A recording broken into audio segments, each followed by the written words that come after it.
Boa tarde. Incêndios e a falta de chuva agravam a situação do abastecimento de água em cidades do interior paulista.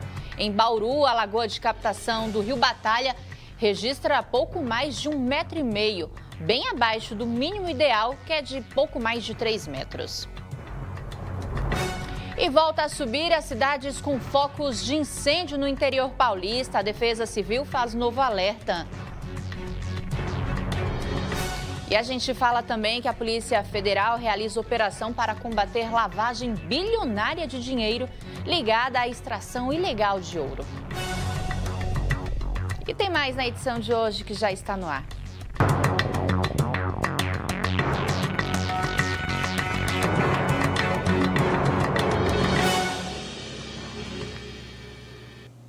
Mais uma vez, muito boa tarde para você que segue ligado aqui na tela da Band. Hoje, 10 de setembro, 1h37. E os incêndios e a falta de chuva agravaram a situação do abastecimento de água em algumas cidades do interior paulista. Em Bauru, por exemplo, a lagoa de captação do Rio Batalha registrou pouco mais de 1,5 metro, bem abaixo do mínimo ideal, que é de pouco mais de 3 metros. Este é o menor registro nos últimos 10 anos. Bauru está entre as regiões do estado com focos ativos de incêndio. A baixa umidade relativa do ar e a temperatura cada vez mais alta deixam a cidade com um verdadeiro clima de deserto. Vídeos publicados nas redes sociais mostram a névoa seca que persiste em toda a região. O Pedro sofre com problemas de respiração e durante esse período de seca, o jeito é se hidratar bastante. Beber muita água e fruta, melancia, fruta com bastante água, melão, até recomendação da minha mãe aí, porque senão ficava só na água mesmo. Em meio ao cenário de seca, a crise hídrica em Bauru continua. A lagoa de captação do Rio Batalha, responsável por abastecer cerca de 26% da população bauruense, continua abaixo do ideal, que seria de pelo menos 3,20 metros. O nosso principal manancial, que é o Rio Batalha, a principal nascente dele hoje secou, ele não tem mais produção de água nessa principal, então isso afeta muito o nível da nossa lagoa, fazendo com que a gente tenha que trabalhar com todo o cuidado, com uma vazão mínima da represa, para poder, dentro do rodízio, nós estamos num rodízio hoje de 24 por 48 horas, ou seja, um dia com água e 2 dias sem, para podermos manter esse nível de rodízio atendendo a essas pessoas. Naturalmente que com essa temperatura e esse calor, há uma evaporação muito grande também da represa, praticamente em momentos do dia 50% da água é evaporada pelo calor. Além disso, a questão do tempo seco, a saúde das pessoas, as queimadas vêm atrapalhando muito, as queimadas ajudam a temperatura a aumentar. Então, tudo isso contribui com o momento crítico que a gente vem passando. O rodízio no abastecimento de água em Bauru já dura há 4 meses. E o bauruense se vira como pode para não ficar sem água em casa. Os pontos de abastecimento do DAI estão assim, sempre cheios. Afeta também a limpeza da casa e tudo mais, né? Mas aqui a gente passa para pegar água para tomar mesmo, porque tá bem difícil, né? Esse problema de seco tá triste, né? Você vê que parece que vai chover, mas é só poluição, né? E as queimadas por aí. Isso aí, na verdade, tem afetado muita gente, os postos estão muito cheios. E nesse momento crítico, o DAI pede a ajuda da população para que façam o uso consciente da água. Tenham responsabilidade no uso da água, não lavem calçadas, não encham piscinas, usem da forma mais responsável possível.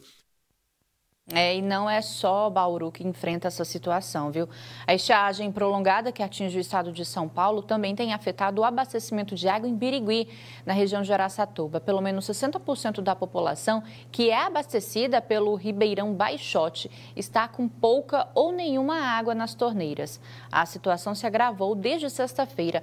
Locais como escolas e creches, os caminhões-pipas do município estão sendo utilizados para encher os reservatórios. A população precisa economizar, já que aí não temos previsão de chuva por tão cedo, viu? E olha, A notícia, infelizmente, não é boa, porque a gente está com esse período de seca, só que também os focos de incêndio continuam no estado de São Paulo.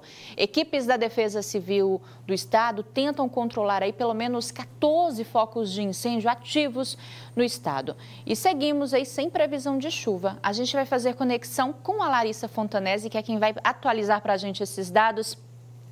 Lari, está muito seco, a gente até para falar aqui, a gente às vezes falta até saliva, porque o tempo está muito seco, só que também tem essa questão das queimadas, né, que prejudica a saúde da gente e infelizmente aí a notícia não é boa porque aumentou o número de cidades com focos de incêndio, né? Boa tarde, seja bem-vinda.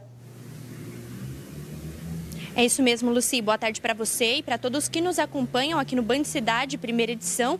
Esse calor extremo e o clima cada vez mais seco aumentam o risco de novos incêndios. Segundo a Defesa Civil, o estado de São Paulo tem hoje 14 focos ativos de incêndios e 2 desses focos ficam aqui na nossa região. Um deles é aqui na região de Bauru, na cidade de Dois Córregos, e o outro na região de Araçatuba, na cidade de Santo Antônio do Aracanguá. Além disso, Luci, na manhã de hoje, a Defesa Civil também emitiu um alerta de risco elevado para incêndios florestais na região de Araçatuba e aqui na região de Bauru também.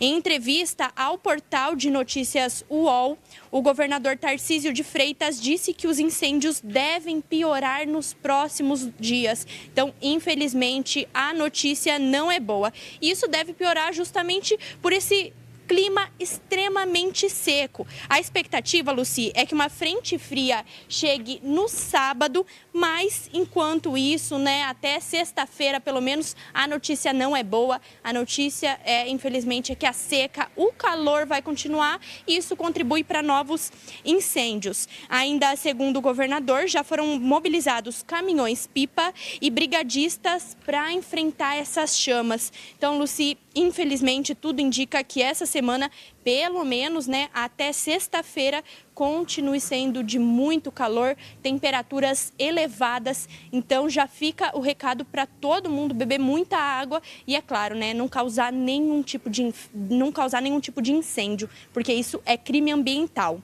Enquanto você falava, Lari, a gente estava colocando aqui os mapas com as projeções da Defesa Civil para os próximos dias, inclusive praticamente todo o estado de São Paulo aí na situação de emergência. Praticamente a gente vê aí todo o estado roxo, é a situação mais crítica. Esse mapa foi disponibilizado ontem pela Defesa Civil, começou ontem e inclusive até sábado, dia 14, tem esse alerta e, portanto, fica a recomendação, se hidrate bastante. O tempo está muito seco, tem uma previsão sim de chuva para o sábado, mas talvez não seja o suficiente. Obrigada, viu, Lari, pelas suas informações. Boa terça-feira. A gente vai fazer uma pausa aqui no Band Cidade, intervalo para a gente poder tomar uma água, porque a secura está demais, viu? Presidente Prudente marcando agora 37 graus e 14% de umidade relativa do ar. Voltamos já.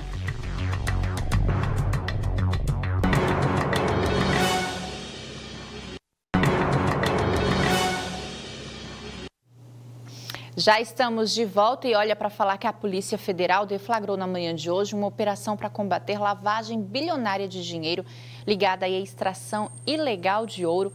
Maicon Oliveira vai chegar ao vivo aqui com a gente, ele que está em São José do Rio Preto e tem mais informações sobre essa operação. Maicon, 3 bilhões de reais é muita grana, hein? Boa tarde, seja bem-vindo. Muita grana sim, viu, Luci? É dinheiro ilegal, inclusive, viu? Essa operação foi desencadeada pela Polícia Federal na manhã de hoje e tem o objetivo de investigar lavagem de dinheiro vindo da extração ilegal de ouro em garimpos ali da região de Mato Grosso e também do Pará. Cerca de 60 policiais federais estão cumprindo 9 mandados de busca e apreensão aqui em Rio Preto e outro mandado na cidade de São Paulo. A Polícia Federal identificou esse grande esquema de lavagem de dinheiro envolvendo empresários que comercializavam ilegalmente ouro com a utilização de artifícios criminosos, entre eles a criação de empresas de fachada e a utilização de laranjas. E o objetivo era ocultar esses recursos bilionários que eram movimentados nas contas. Nos últimos 4 anos, de acordo com as investigações, cerca de 3 bilhões de reais ilícitos foram movimentados nas contas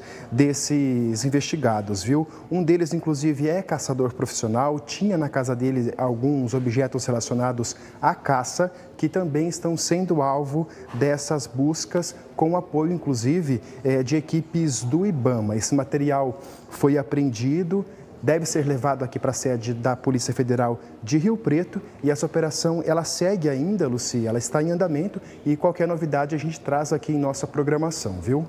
Obrigada, Maicon, pelas suas informações. Portanto, está aí a operação bilionária da Polícia Federal, justamente ligada à extração ilegal do ouro. Ao longo da nossa programação, a gente traz mais informações aí sobre essa operação. 1h49, reloginho virando, 1h50, a gente vai fazer mais uma pausa. A gente volta daqui a pouquinho. São José do Rio Preto está marcando agora 34 graus. Voltamos já.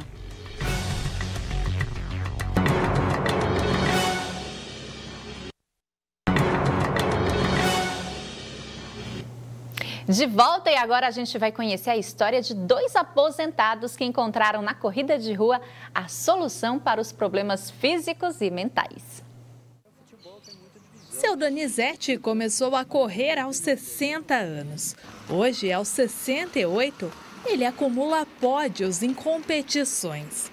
Mas, de acordo com ele, a saúde foi o principal ganho com a atividade física praticada ao longo desses anos. A mente da gente é outra, né? Uma mente leve, aberta. A gente é uma pessoa assim que não se irrita à toa, né?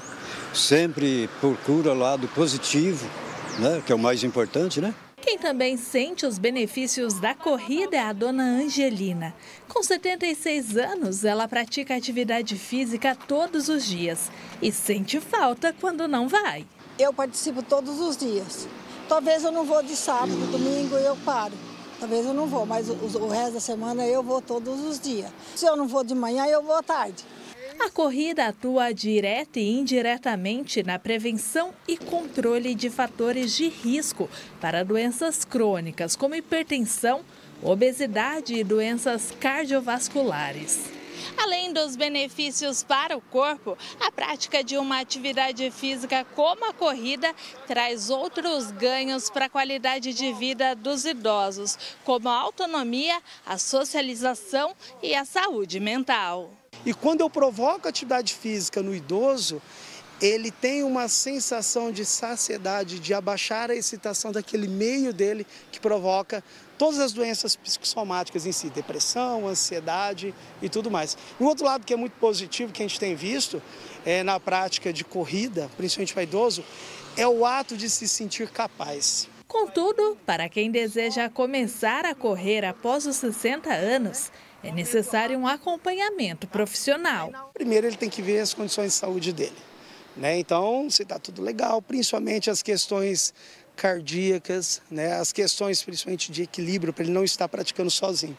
O seu Donizete, que vimos no início dessa reportagem, agora se prepara para conquistar mais um pódio. Ele vai participar da 2ª edição da corrida Foot Run, promovida pela TV Band, que acontece no próximo domingo, em comemoração aos 107 anos de Presidente Prudente.